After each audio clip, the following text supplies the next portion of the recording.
জুলাই শব্দটাই আমাদের সামনে আসলে আমাদের চোখের সামনে ভেসে ওঠে আমাদের সেই সকল নিরীহ ভাই বোনদের নিথর রক্তাক্ত দেহ। আমরা এই সরকারের কাছে প্রত্যাশা করব অনতিবিলম্বে হাসিনা সহ যারা এই ম্যাসাকারের সাথে জড়িত, যাদের হাত আমাদের ভাই বোনদের রক্তে রঞ্জিত, তাদের মৃত্যুদণ্ড সহ সর্বোচ্চ সাজা অতি দ্রুত কার্যকর হবে। এই সরকারের কাছে আমাদের সেই প্রত্যাশাই থাকবে।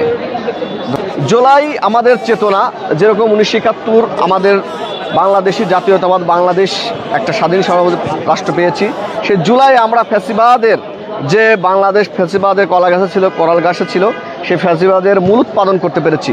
এই জুলাইয়ের চেতনাকে আমরা আমাদের বুকে ধারণ করে প্রত্যেকটা ছাত্র সংগঠন, প্রত্যেকটা শিক্ষা প্রতিষ্ঠান এবং সারা দেশে আমরা আমাদের যে নীতি নৈতিকতা মানবিকতার একটা স্বনির্ভর স্বাধীন বাংলাদেশ গড়ে তুলব, সেই প্রত্যাশা সবার কাছে রইল।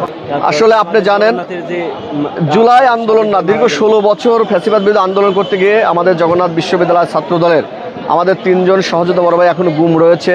গুম ছিলেন আমাদের সাবেক জগন্নাথ বিশ্ববিদ্যালয় ছাত্র দলের ভারপ্রাপ্ত সাধারণ সম্পাদক ওমর ফারুক কাউসার ভাই, মামুন ভাই, আনুচুর রহমান তালুকদার খোকন ভাই, এবং লাস্ট জুলাই আন্দোলনে আমাদের জগন্নাথ বিশ্ববিদ্যালয়ের সদ্য সাবেক সাধারণ সম্পাদক সুজন মোল্লা ভাই কিন্তু চোখে গুলিবিদ্ধ।